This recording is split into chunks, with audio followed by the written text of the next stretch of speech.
여호와를 자기 하나님으로 삼은 나라 곧 하나님의 기업으로 선택된 백성은 복이 있도다.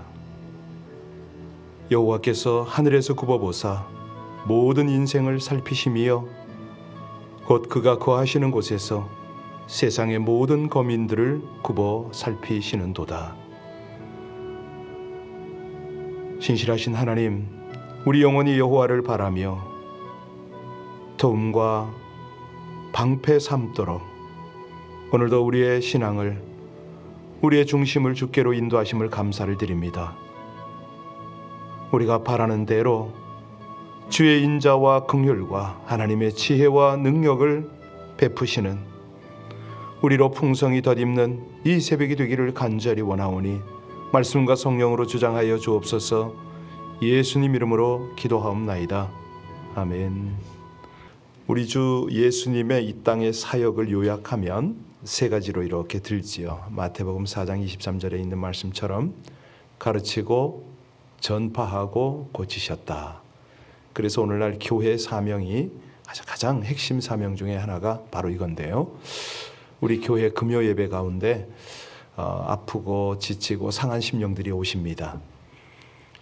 우리 주님의 마음, 주님의 능력이 이곳에서 나타나서 세상의 의술로 치유가 되지 않는 분들, 특별히 심령과 영혼의 아픔들을 우리 주님께서 만져주시기를 원하는 마음이 간절한데요. 오늘 금요 예배가 바로 그런 날입니다. 상한 심령들, 정말 어디 의지할 수 없는 그런 심령들이 주 앞에 나와서 하나님의 만지심을 경험하고 그들이 치유받고 하나님의 구원을, 하나님의 회복을 증거할 수 있기를 우리 함께 기도하면 참 좋겠습니다. 우리 여러 곳에 흩어져 있고 또 정말 살아계신 하나님의 치유를 경험해야 될 영혼들을 하나님 보내시옵소서.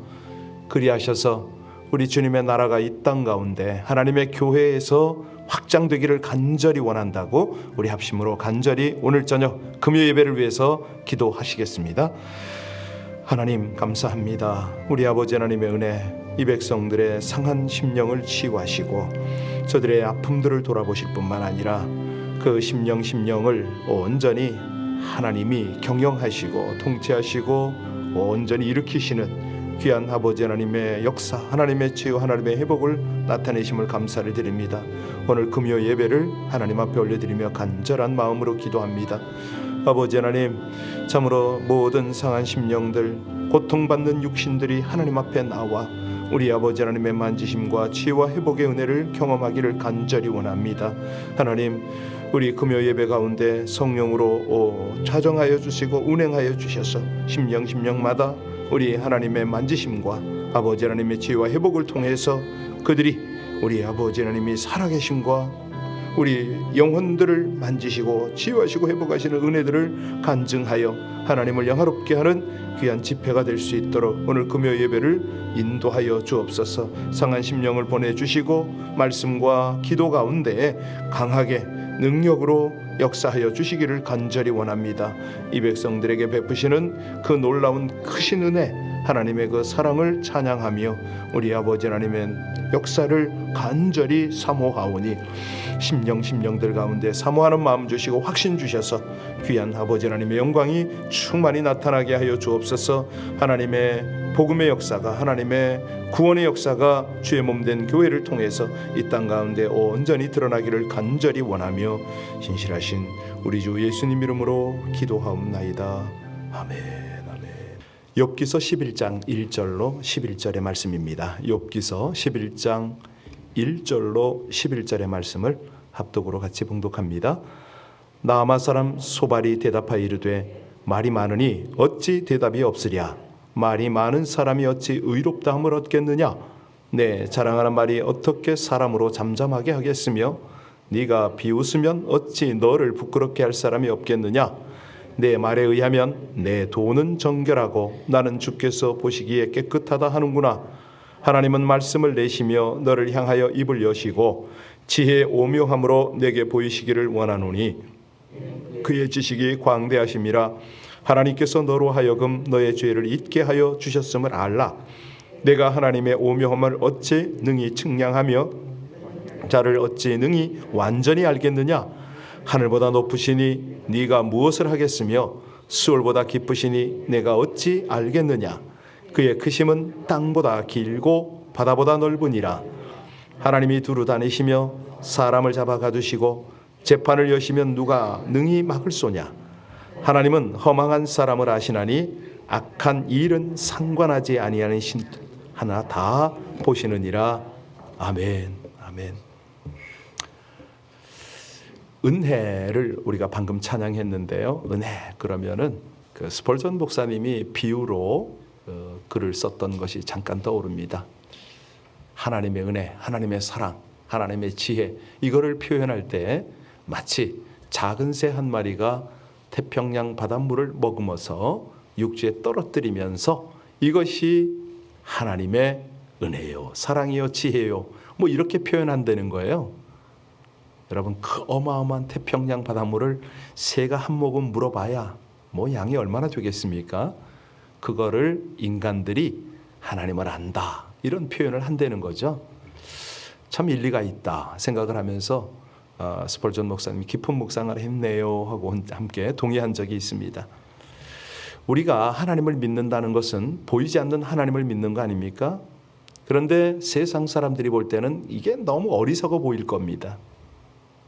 보이지 않는 하나님을 믿는 게 분명히 신앙인데, 하나님을 아는 것이 믿음이고 구원인데, 이게 영적 무지를 깨닫는 건데, 이게 바로 하나님이 원하시는 그런 지혜로운 거룩한 삶을 살아가는 방법인데, 이것이 우리에게 어떤 때는 굉장히 부담이 될 때가 있습니다. 그러나 한편 생각해 보면요, 이것만큼 귀한 은혜가 없잖아요. 하나님을 알아가는 은혜, 하나님을 알아가는 지혜, 너무너무 감사하죠. 믿음으로 구원을 얻고 은혜를 얻은, 아니 영적 지식을 입은 자답게 살아가는 저와 여러분들 되시기를 주의 이름으로 축원합니다. 오늘 본문 말씀은 누구의 말입니까? 소발이 욥을 공박하는 말입니다. 셋째 친구죠. 이 세 친구가 계속 욥에게 말을 건네는 모습을 보면서 우리가 이들의 성품을 어느 정도 추측을 할 수가 있어요. 첫 번째 등장했던 친구가 누구죠? 엘리바스입니다. 엘리바스의 말은, 누가 네게 말을 걸면 너는 짜증스럽겠지? 말을 하지 않으려고 했지만 참을 수가 없다. 엘리바스는 그렇게 말의 서두를 열어갑니다. 빌닷도 비슷한 말을 해요. 그 8장 2절에 보면, 언제까지 네가 그런 투로 말을 계속할 거냐? 네 입에서 나오는 말 거센 바람 같아서 걷잡을 수가 없구나. 이게 빌닷이 이제 조언을 시작하는 그 이제 시작점이죠. 자, 오늘 2절과 3절에 보면 이제 소발이 드디어 말을 시작하는데, 이 소발은 어떻게 말을 시작하는가? 2절, 3절 같이 보겠습니다. 말이 많으니 어찌 대답이 없으랴? 말이 많은 사람이 어찌 의롭다함을 얻겠느냐? 네 자랑하는 말이 어떻게 사람으로 잠잠하게 하겠으며, 네가 비웃으면 어찌 너를 부끄럽게 할 사람이 없겠느냐? 그러니까 소발이 한 말인데요, 강도를 놓고 보면 세 친구 중에서 이 소발의 말이 가장 과격합니다. 엘리바스가 약간 좀 점잖은 사람처럼 보이고요, 빌닷은 조금 더 깊이 있게 정죄하는 그런 스타일의 사람처럼 보인다면, 이 소발은 감정이 격하고 오만한 사람처럼 보이지 않습니까? 왜냐하면 그 앞에 친구들 하는 말, 욥이 하는 말 쭉 듣고 있다가 욥에게 지금 뭐라고 그러냐면, 너 말도 안 되는 소리 하지 마 라고 욥을 헛소리 하지 말라고 일축을 하고 나섰습니다. 이 소발이 던진 발언의 요점은 뭐냐면, 인간의 제한된 지혜로서 감춰져 있는 무한한 하나님의 지혜의 신비를 다 헤아릴 수 있겠느냐? 너 쓸데없는 변론 즉각 중단하고 하나님께 회개해라. 그래야 네 운명이 바뀌지. 이렇게 소발이 말하고 있는 겁니다. 사실 하나님의 무한한 지혜와 제한된 인간의 지혜, 특히 여기 욥의 지혜, 이거를 비교해 보니 도저히 너 욥의 이야기 너 못 듣겠다 이거죠. 그것도 지혜라고 말을 하냐? 아니 네가 죄 없다고 결백성을 주장하는데 너는 어리석어. 인간의 짧은 지혜로 하나님 앞에서 자기의 무죄성을 주장하는 거 이거 주제 넘잖아. 이 말 아닙니까? 우리 4절과 6절 같이 봅니다. 4절로 6절을 같이 읽겠습니다. 네 말에 의하면 내 돈은 정결하고 나는 주께서 보시기에 깨끗하다 하는구나.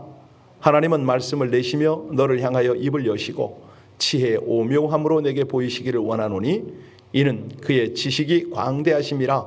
하나님께서 너로 하여금 너의 죄를 주셨음을 알라. 자, 그러니까 네가 자꾸 우기지 말라는 거 아닙니까? 하나님께서 지혜의 비밀을 너에게 드러내주면 네가 그때서야 알게 될 거 아니냐. 이 소발은요, 이 세 가지를 먼저 지적을 하는데 어떤 지적을 하냐면 욥이 스스로 생각하기에 흠이 없다라고 주장하지만 가당치 않다는 거죠.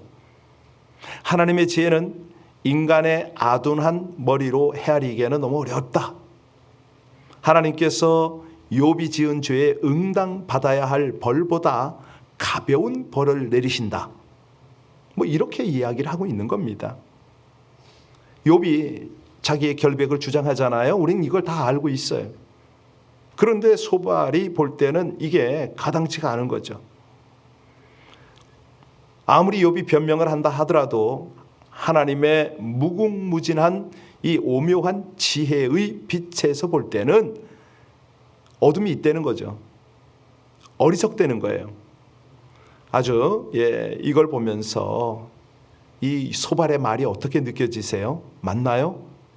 과격한가요? 직설적 언사인가요?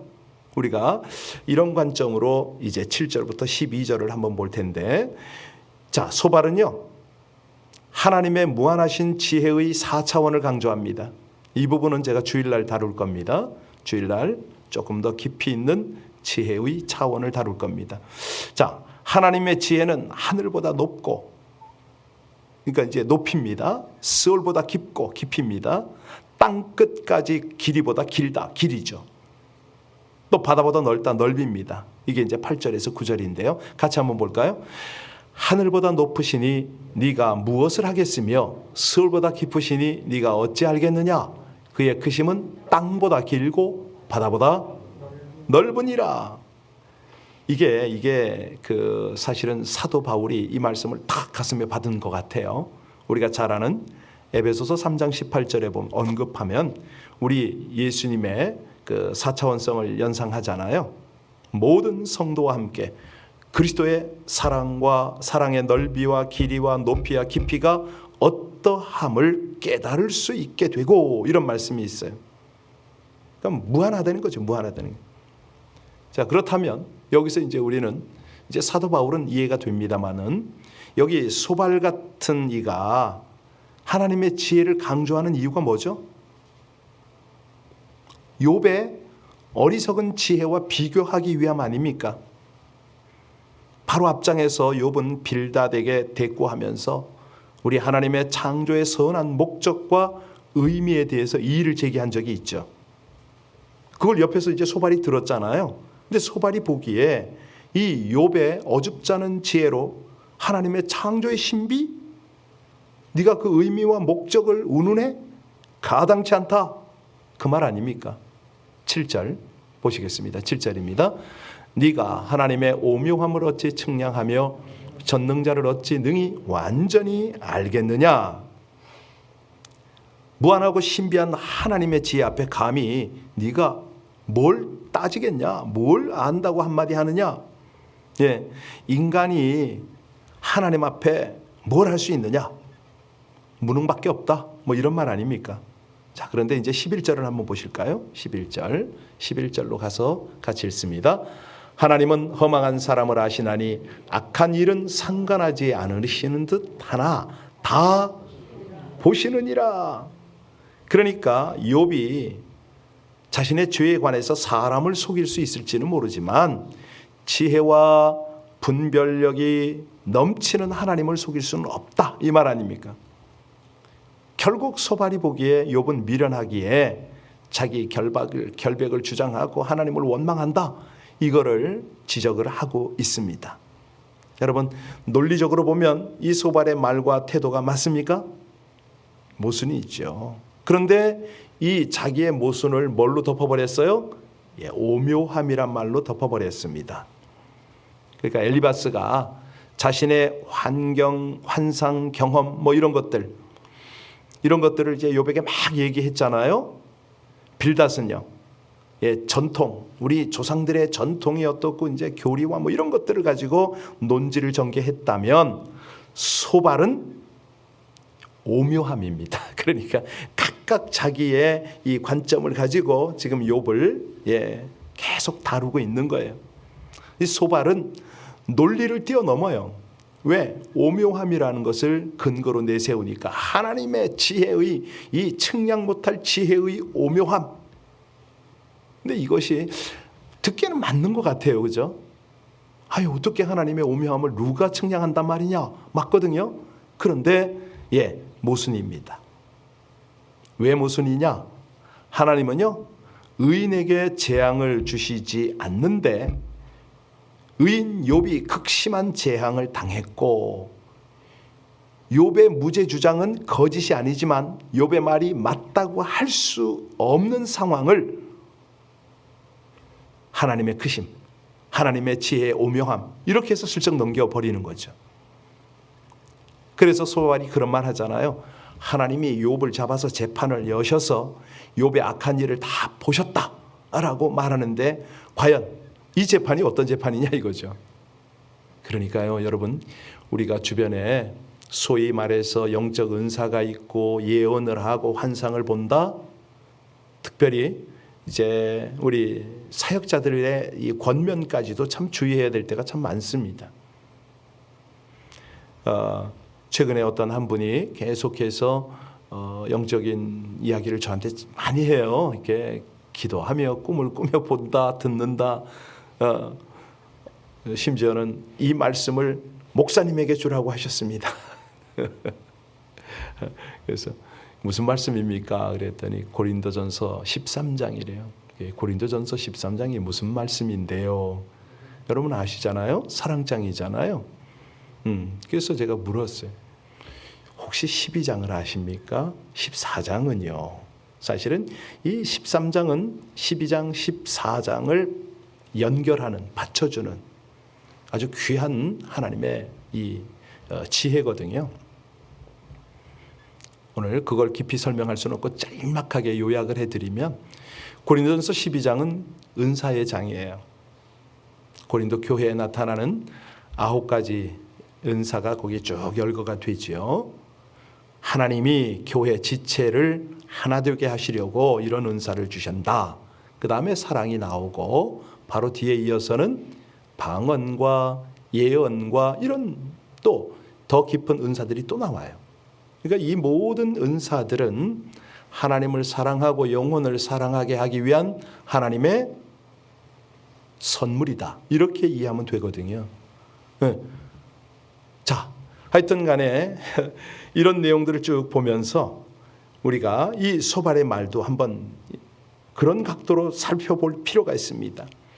여기 오묘함이라는 표현으로 결국 자기는 하나님에 대해 다 알지 못한다라는 모순에 빠지잖아요. 그러면서 다 아는 것처럼 얘기하잖아요. 욥에게 함부로 진단하고 정죄하고 욥의 지혜를 나무라고 그러잖아요. 이게 뭐예요? 아이러니한 거죠. 내일 보시겠습니다마는 12절 말씀에 보면, 미련한 사람이 똑똑해지기를 바라느니 차라리 들나귀가 사람 낳기를 기다려라. 그러니까 이제 이 원어로 보면요, 골빈 사람이 이제 이런 뜻이 돼요. 어리석은 사람이 지혜롭게 되기 위해서는, 만약에 지혜롭게 되기를 원한다는 것은 들나귀가 사람 낳는 것, 그런 것이다, 이런 식으로 단정해 버리는 거죠. 그러니까 얼마나 가혹한 말을 하고 있습니까? 자, 엘리바시나 빌닷이나 소발에게 공통점이 있다면 셋 다 욥을 신문하고 정죄한 뒤에 반드시 미래에 대한 해결책을 함께 제시를 해요. 이걸 보고 뭐라 그러죠? 병 주고 약 준다. 그러니까 소발이 제시한 해결책은 빌닷이 준 충고. 네 시작은 미약하였으나 내 나중은 똑같아요. 흡사하잖아요. 그러면 욥이 어떻게 해야지만 회복이 된다고요? 욥이 지금 당하고 있는 고난을 청산하고 아주 그냥 정말 찬란한 미래의 삶을 살기 위해서는 마음의 자세와 행실을 고쳐야 한다. 자, 그러려면 먼저 마음을 바로잡고 하나님께 기도하라. 그리고 죄악을 청산해라. 이럴 때 축복이 기다리고 있다. 뭐 이런 말 아닙니까? 여러분 쭉 들으면서 어떤 느낌이 드세요? 아니, 여기서 만일 욥이 고집을 부리고 회개하지 않으면 어떤 일이 벌어질까요? 자, 우리가 이 소발의 이야기를 쭉 보면서 욥기를 읽을 때에 엘리바스나 빌닷이나 소발 그들의 논쟁편을 쭉 보면은 좀 어떻게 보면 곤욕스럽기까지 해요. 언뜻 보아서는 세 친구들이 훨씬 더 신앙적으로 옳아 보이고 정말 맞는 말만 하는 것 같처럼 보이잖아요. 반면에 욥은 불신앙적이고 지나치게 도전적이고 불순적인 것처럼 이렇게 비춰요. 이런 피상적인 느낌이 계속 이어지는 거예요. 이 세 친구와 더불어서 논쟁을 벌이는 내내 계속 이게 반복이 되는 거죠. 그런데 나중에 가면 하나님께서 누구의 손을 들어줍니까? 그렇습니다. 인정받은 사람은 욥이라는 거예요. 자, 이게 무슨 의미냐? 하나님께서 비록 옳은 논리를 가졌더라도 선생인 것처럼 정죄하는 사람들을 하나님이 살피시는 거예요. 욥과 같이 고난당하는 사람들이 어떻게 보면 반항적인 태도를 보이잖아요. 우리 하나님은 그걸 다 받아주세요. 그러니 우리 하나님은 사랑과 자비와 은혜의 하나님인 거죠. 우리가 여기 친구들을 보면서 아주 굉장히 율법적인 그런 어떤 그 느낌을 강하게 받잖아요. 그냥 그들이 던지는 말마다 어떤 전수되어진 지혜에서 나오는 그런 말이기에 다 옳은 것 같아요. 그런데 이들의 문제점이 뭡니까? 친구가 얼마나 큰 아픔을 겪고 있는가에 대한 이해가 어떤 함께 아파하려는 이런 감수성이 부족한 거죠. 이런 걸 보니까 정말 욥은 자신의 고난이 그들의 말처럼 어떤 이론만으로 쉽게 되는 이런 것이 아니라고 욥은 분명히 얘기를 했잖아요. 그러다 보니까 전투적이고 공격적인 자세를 보였죠. 자, 이거는요 욥만 그런 게 아니라 예수님 시대 때 서기관들과 바리새인들도 비슷합니다. 적어도 그들의 말이 틀린 게 거의 없어요. 그러나 그들은 예수님께서 하나님의 자녀요 천하와 바꿀 수 없는 고귀한 인격적 존재 세리와 창기들을 율법적으로 그냥 전통적으로 보니까 죄인으로 보잖아요. 아주 그냥 몹쓸 사람으로 보거든요. 근데 그들의 말이 성경으로 보면 옳아요. 그런데 그들의 시각, 그들의 삶은 하나님의 눈이 아닌 거죠. 하나님이 원하는 그런 삶이 아닌 거죠. 여기 욥의 세 친구도 마찬가지입니다. 사실 이들에게는 욥과 같은 어떤 고통 경험이 없어요. 그러니까 관찰자로서 해석하고 정죄하고 나름대로 해결책을 제시하려고만 합니다. 그러니까 욥과 친구들 사이에는 간격이 있는 거죠. 소발의 말, 사실은 꼼꼼히 살펴봐도 거의 흠잡을 데 없는 옳은 말 같아요. 우리가 아무리 지혜롭다 한들 어떻게 하나님의 무궁무진한 지혜를 당할 수가 있습니까? 지금 이 토론, 이 논쟁을 통해서 지금 뭘 만지고 계세요, 하나님이요? 그 모두의 마음을 지금 만지고 계십니다. 영적 상태를 진단해내시고 그들 가운데 있는 모든 참 오류와 이런 것들을 다 끌어내시는 거예요.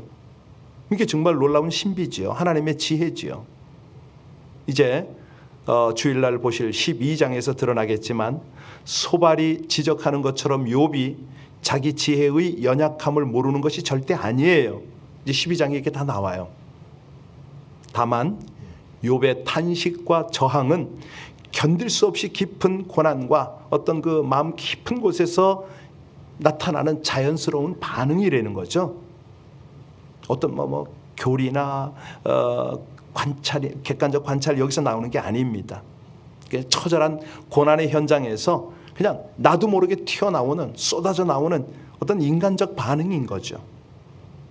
이걸 이제 상담하게 가면요, 내담자가 상담자에게 자기 고통을 다 털어놓으면 하소연만 할 수 있어도 웬만한 상처가 치유될 수 있다, 이렇게 보잖아요. 그런데 하나님은 우리 욥을, 그의 친구들을 더 온전하고 성숙한 신앙의 인격까지 끌어올리기 위해서 이런 과정을 허락하고 계시는 겁니다. 오늘 우리에게도 이것을 보게 하시는 거죠. 자, 그러면 우리는 어떻게 해야 되느냐? 어설픈 논리로 고난당하는 이웃의 아픔을 해석하고 정죄하기보다는 진지한 공감을 어떻게 해줄까? 차라리 침묵을 해버리는 게 낫다는 거죠.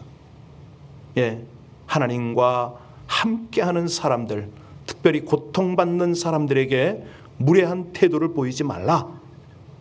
그러기 위해서는 겸손히 자신을 낮추고 상대방의 말을 잘 듣고 위로함으로 서로가 같이 하나님의 지혜 가운데서 세워져 가야 한다. 이것이 오늘의 메시지였습니다. 우리 함께 기도하겠습니다. 측량 못할 전능하신 지혜, 오묘하심의 하나님, 하나님의 존재를 알고 믿고 따를 수 있도록 특별한 은혜를 베푸심에 감사드립니다.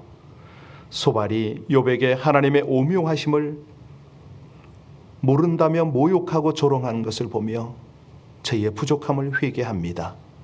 하나님을 알아가되 크고도 넓은 은혜와 대속하신 사랑을 말씀으로 배우고 성령으로 경험함으로 영적 무지에서 벗어나 하나님을 아는 지식으로 충만하게 하여 주시옵소서.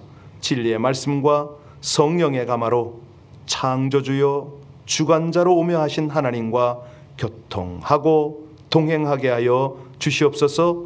하나님을 모르는 영혼들을 돕고 섬기게 하여 주시기를 간절히 원하며 우리 주 예수님 이름으로 기도하옵나이다. 아멘.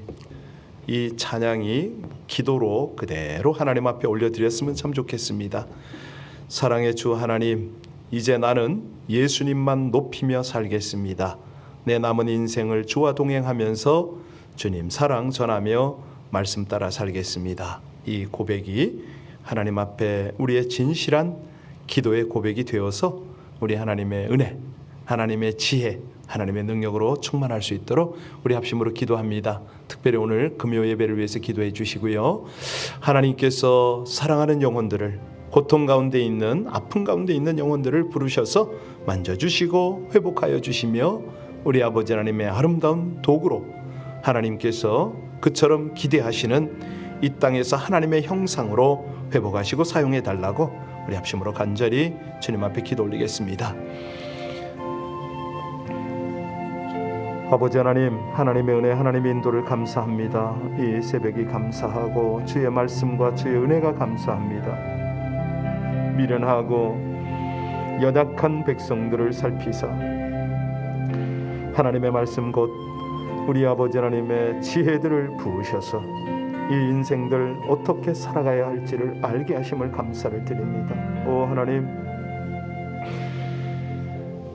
이완한 인생들이 무한하시고 오묘하신 하나님의 지혜를 바라보며 우리 아버지 하나님께서 베푸시고 하나님께서 이끌어 가실 경륜들을 찬양하며 따를 때에 하나님 날마다 샘솟듯하는 주의 은혜로 함께하여 주시기를 간절히 원합니다. 주의 긍휼을 입어야 할 백성들을 하나님 부르셔서 주의 전에서 저들을 세워주시기를 또 간절히 원하고 아버지 하나님 저들의 걸음걸음마다 동행하여 주시며 하나님의 놀라운 은혜, 하나님의 능력, 아버지 하나님의 거룩한 영광으로 부으시기를 간절히 원합니다. 주여 이 시대의 아픔과 이 시대의 죄악을 보시옵소서. 하나님께서 긍휼을 베풀지 아니하시면 저희는 아무것도 할 수가 없습니다.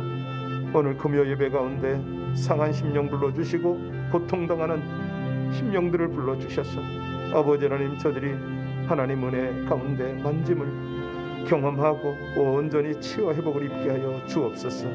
아버지, 우리 인생들이 다 알지 못하는 하나님의 경륜을 하나하나 깨달아가며 우리 속에 있는 고통, 아픔마저도 하나님 만지시고 회복하시고 주의 도구로 사용하심을 이 백성들이 알아가게 하여 주시기를 간절히 원합니다. 신실하신 하나님을 찬양합니다. 감사합니다.